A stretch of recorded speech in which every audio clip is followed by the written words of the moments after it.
So I want to show y'all, I just picked up this 4runner, and the main reason I got that is for some parts off of it for the brother of the guy who owned this. So Jonathan's brother had some issues with his 4runner, so it was cheaper just to get an entire parts 4runner.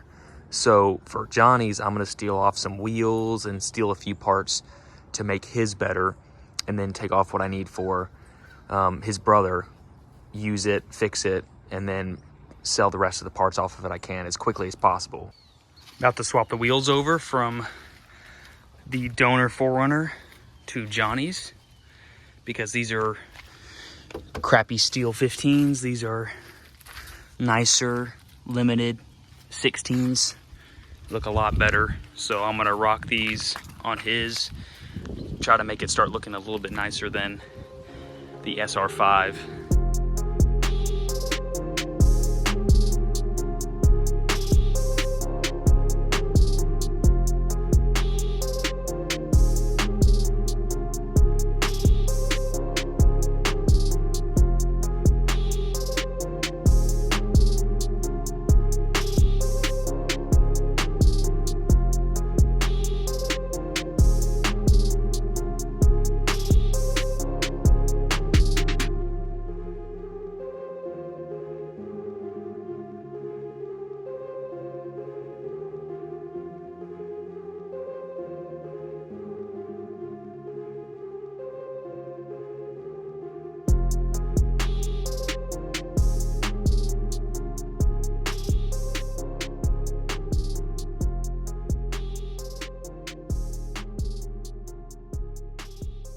What is up, y'all? So today we're working on Johnny's 4runner again.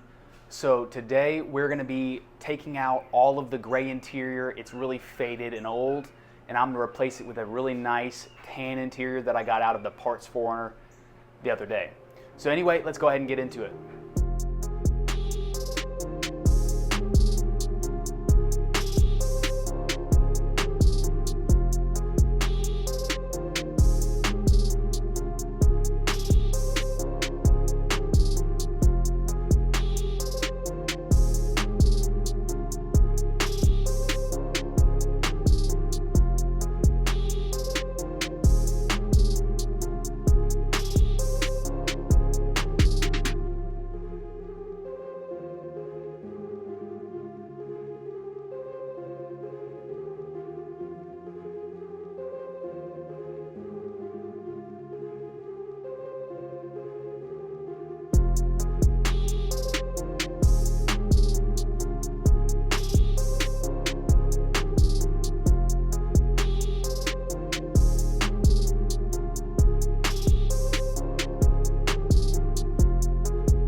So I got the dash in there. Gotta finish bolting it up, but it is connected. All the vents are connected for the most part. You know, I have to kind of hold them together, screw them together, but for the most part it's installed. So I just gotta screw it on there and then swap the headliner, and then I can do all the trim work and work my way down. One thing you cannot forget about if you're doing this is swapping the locks. So I should be able to take this brown off and, you know, this latch, and swap it to this one, because this one's currently keyed to the car. This one isn't. This is the other one, obviously. So if I put this one, leave this one as is, I won't be able to lock the glove compartment, which would suck. Here we go.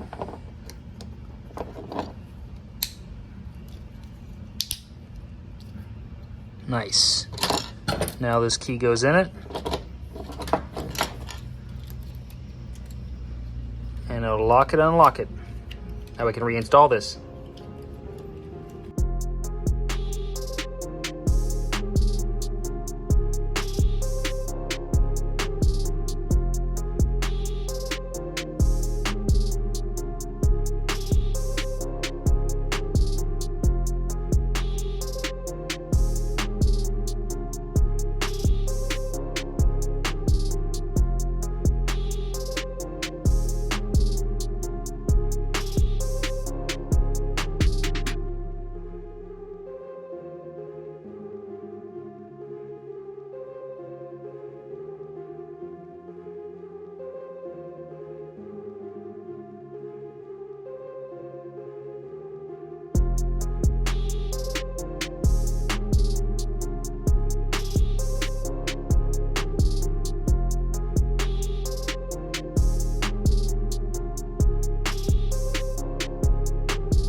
Unfortunately, I got to take this black center console trim out because these are different.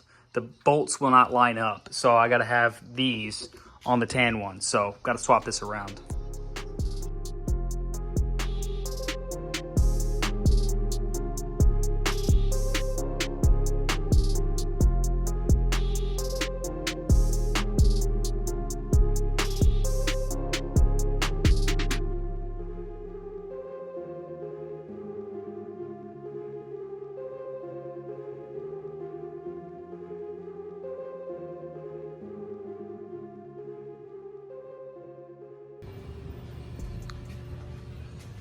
So we got the carpet back in and most of the interior back in. It's looking really good. So I actually used the bottom seat cushion out of the donor vehicle for my buddy's 4runner. So I did not have a cushion or a seat cover for it. I went on eBay and actually purchased driver's side and passenger side top and bottom covers, as well as 2 cushions. Here I'm putting the driver's side cover over the cushion. So I got the upper seat cover off. Unfortunately, I ripped a little bit. I didn't realize it had the 2 of the hog rings in here too, but there was 2 hog rings right here. And also these, I was able to, all you to do is pop these, push these together from the inside and pop them up. So whenever obviously I put the new cover on, I can just basically cut a tiny hole and push these things back in, so we don't have to worry about trying to fit them over that. I'm gonna be able to snug this on there, get these 2 hog rings in, and then we'll be able to, get to those in a little bit. But the foam looks like it's in pretty good shape.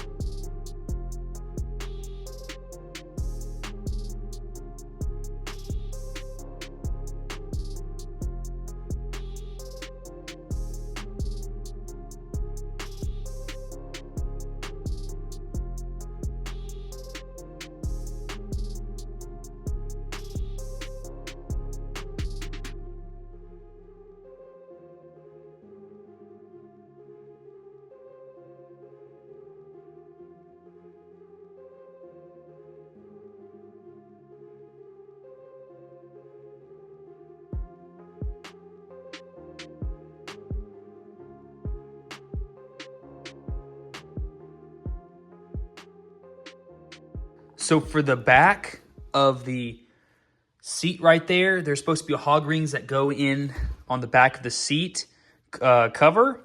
And if you put a hog ring through that, it'll probably just rip through that. So I saw another guy do this, put like a wire through it. It did not have in the original seat cover, it did not have that. It was just basically I guess it was some hard plastic or something. But there was no metal. So I actually got some really thin metal, and I basically cut it and bent the edges so it's not sharp. And I'm gonna cut an opening in there and slide it in there and use that to get the hog rings around.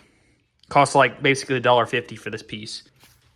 So I cut a slit and I slid it in there. So now this is pretty rigid. So when I pull it around here and do the hog rings to here, it will be solid.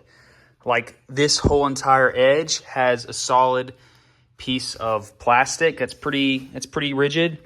This didn't have anything. So this could have just ripped out. The fabric could have this is not real leather, I guarantee you, it's pleather.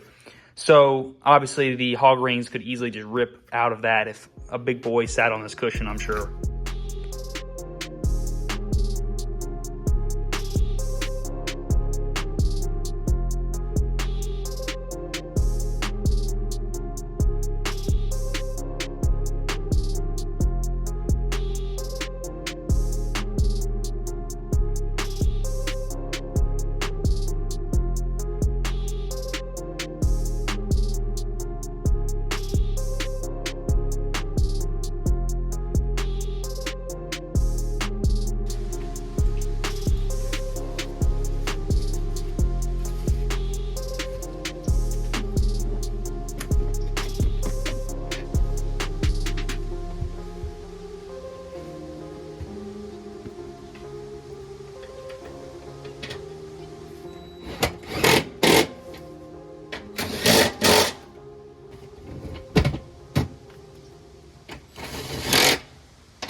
So I got to find the screws for this side, but that's the only cover I don't have on right now. But this is how they turned out so far.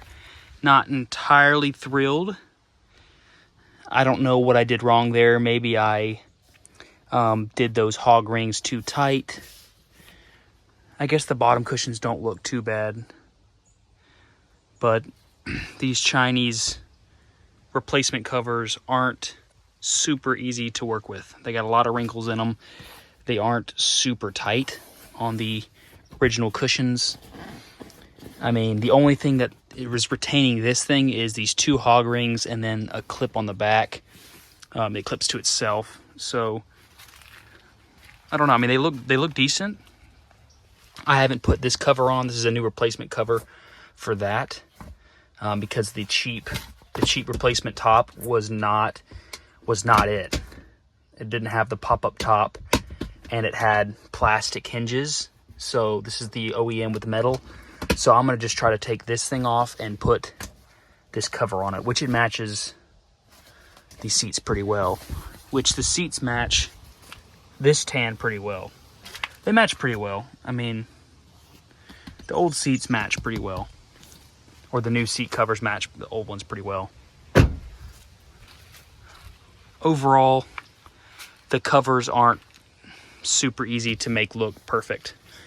Maybe over time they'll shrink and some of these wrinkles will go away, but I might end up buying some covers to put on these to protect them, but also cover up all the wrinkles, because I don't really like that. So this is what the old covers used to look like. This is the bottom seat on the passenger side upper, and driver side upper. So they were pretty rough, so I couldn't have rocked with them really. I mean, I probably could have put a cover over these and made them last a lot longer, but I was hoping these Chinese covers would have looked better, but it is what it is. It should make those seats in there last a long time with these new covers, and maybe I'll put some aftermarket covers over those eventually. So that is actually it for this video. I appreciate y'all watching. In the next video, we're gonna get back to swapping it to a four-wheel drive. And the next step is gonna be taking the oil pan off, resealing it before we put the front differential in, because it'll be harder to get to the oil pan if there's a leak. So I'd rather just reseal it and be good. And then we can finish the four-wheel drive conversion. So anyway, until next time, catch you on the flip side.